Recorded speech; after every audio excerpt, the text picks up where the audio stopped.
Guys तो स्वागत है तमारू मारा नवा व्लॉग में। तो हूँ आज आयो छूँ गुप्तेश्वर महादेव नु मंदिर जे घोगंबा तालुकाना રીછા ગામમાં आयु है। कहेवाय छे के महाभारतना समयमां ज्यारे पांडवोने गुप्तवास आपवामां आव्यो हतो त्यारे गुजरातना घणा स्थानों पर पांडवोए रोकाया हता अने शिवलिंगनी स्थापना करी हती। त्यारे अहींया पण एक एवुं ज रहस्य जोवा मळे छे। अहींया आगळ बी पांडवो आया हता अने एक शिवलिंगनी स्थापना करी छे। तो चालो हूँ तमने बतावीश, तमे पण जोता रहेजो। अने तमे अत्यार हजू सुधी मारी चेनलने सब्सक्राइब ना करी होय तो प्लीज एक वखत मारी चेनलने सब्सक्राइब करी लेजो अने मारो आ व्लॉग केवो लाग्यो ते कॉमेंट में जरूर बतावजो। तो मित्रों जोई शको छो पहला चढ़तानी साथे ज आवुं कंईक दृश्य जोवा मळे छे। एकदम मस्त जोवा मळे छे। हवे आपणे धीरेथी अहीं आगळ चढ़वानुं छे उपर। तो ये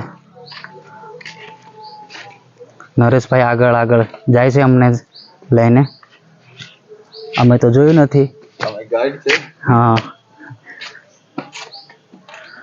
कारण के अमे जोयुं नथी ने आ नरेश भाई एकला जोयेलुं छे એટલા માટે એ જે કે એમ અમે કરીએ છે। મિત્રો જોઈ શકો છો આ કેટલો મોટો પથ્થર છે।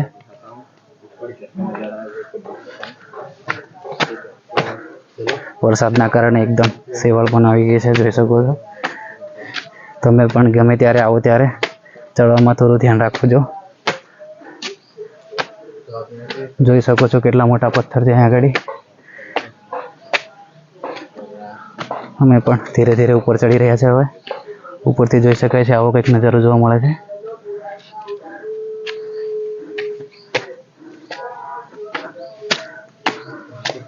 हमारा जसुभाई ब्लॉग शूटिंग करे, हमारा जसुभाई ब्लॉग शूटिंग करे छे।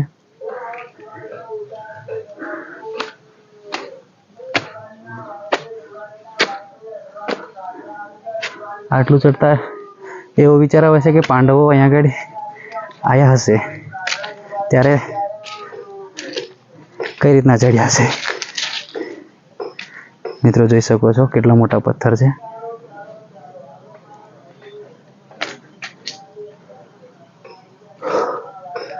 अरे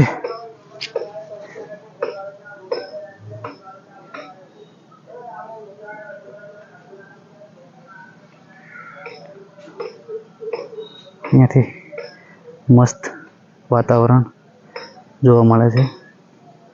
एकदम लीलू लीलू लीलोतरी। तो मंदिर छे अहीं आगळ जो नरेश भाई ने जसुभाई आगळ ऊभा छे। तो मित्रों हवे मने तो वधारे खबर छे नहीं, तो अमारा नरेश भाई बधुं आ मंदिरना इतिहास विषे जाणे छे। तो नरेश भाई तमने वधारे माहिती आपशे। तो मित्रों पांडवो ज्यारे गुजरातनी जे जग्या पर रोकाया हता त्यां शिवलिंगनी स्थापना करी हती, पण शिवलिंगनी साथे साथे भीम पवनपुत्र गणाता हता अने हनुमानजी ए पण पवनपुत्र गणाता हता। तो पवनपुत्र गणाना होवाना कारणे जे पवनपुत्र हनुमानजीनी मूर्ति दरेक जग्या पर आ लोकोए स्थापना करी हती। तो तेमां पहेला तो आ हनुमानजीनी मूर्ति आवशे अंदर अने ए ना दर्शन कर्या पछी अंदर आपणे शिवलिंगना दर्शन करीशुं।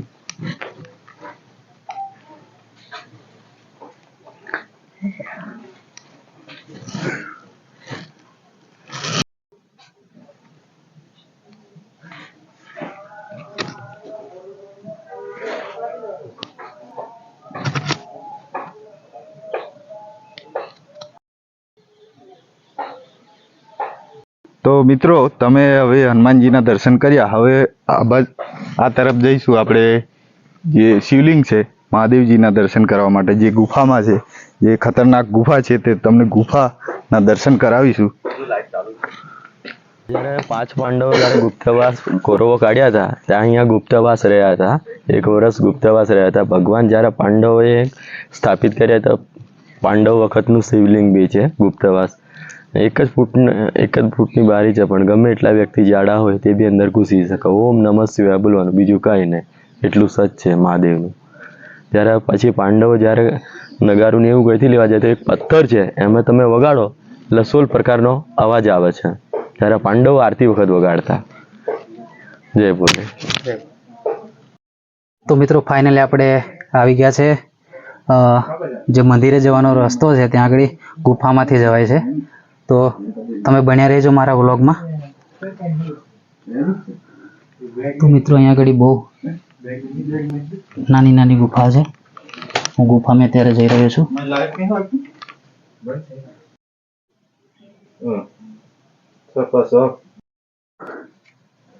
તો મિત્રો હું અત્યારે ગુફામાં છું. ગરમી બી થાય છે અહીંયા આગળ. પહેલી વખત આવો ત્યારે બીક બી લાગી હોય છે. धीरे धीरे नीचे उतरिए छे हमें. एकदम गुफा है जो तो कैसा माहौल है वो सब आपको दिखाने वाला हूँ, और गुफा में जाने के लिए कैसा रास्ता है वो सब दिखाने वाला हूँ. ठीक है, तो ये गुप्तेश्वर मित्रों હું ધીરે ધીરે यहाँ पे નીચે ઉતરી રહ્યો છું ગુફામાં. दिखाने वाला हूँ. तो चलो फिर नीचे चलता हूँ मैं. તો મિત્રો જોઈ શકો છો અહીંયા આગળ ઓમ નમઃ શિવાય લખ્યું છે. તો મિત્રો હું ફાઇનલી ગુફાની અંદર જે નાની જગ્યા છે ત્યાં આગળ હું જઈ રહ્યો છું. તો બને રહો જો મારા વ્લોગમાં. જો મિત્રો અહીંયા આગળ હું જઈ રહ્યો છું. તો હું ઓમ નમઃ શિવાય, ઓમ નમઃ શિવાય, ઓમ નમઃ શિવાય. તો મિત્રો જોઈ શકો છો હું ધીરે ધીરે નીકળવાનો પ્રયત્ન કરી રહ્યો છું. ઓમ નમઃ શિવાય. જો અહીં ઘડી પાણી છે, ધીરે ધીરે હું જઈ રહ્યો છું. જોઈ શકો છો અહીંયા ઘડી આવું કંઈક જોવા મળી રહ્યું છે. ફાઇનલી હું આવી ગયો છું શિવલિંગ પર, જ્યાં ઘડી શિવલિંગની સ્થાપના કરી હતી. તો જોઈ શકો છો અહીંયા ઘડી કંઈક આવું જોવા મળે છે. અહીંયા ઘડી લાઇટ મૂકેલી છે, તો નહીં તો એકદમ અંધારું અંધારું હોય છે, તેના કારણે વ્યવસ્થિત જોઈ બી નહીં શકાતું. જોઈ શકો છો. ઓમ નમઃ શિવાય.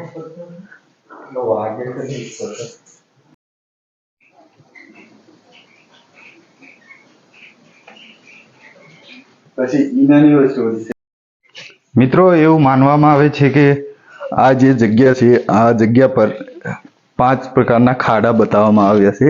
એ ખાડા ને 5 પાંડવોના પગલા કહેવામાં આવે છે. જેમાં સૌથી મોટું જે ખાડો છે તમે જોઈ શકો છો, આ ભીમનું પગલું, અર્જુન, નકુલ, સહદેવ અને યુધિષ્ઠિરનું પગલું ગણવામાં આવે છે. તો ફાઇનલી મિત્રો અમે દર્શન કરીને હવે પાછા નીકળી રહ્યા છે.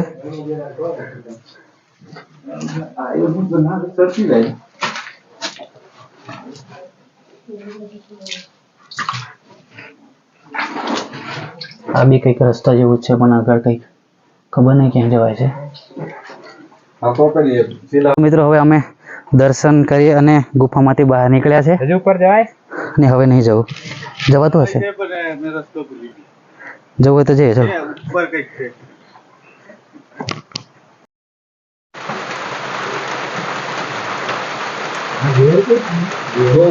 એમાં દાદાની રૂમ છે.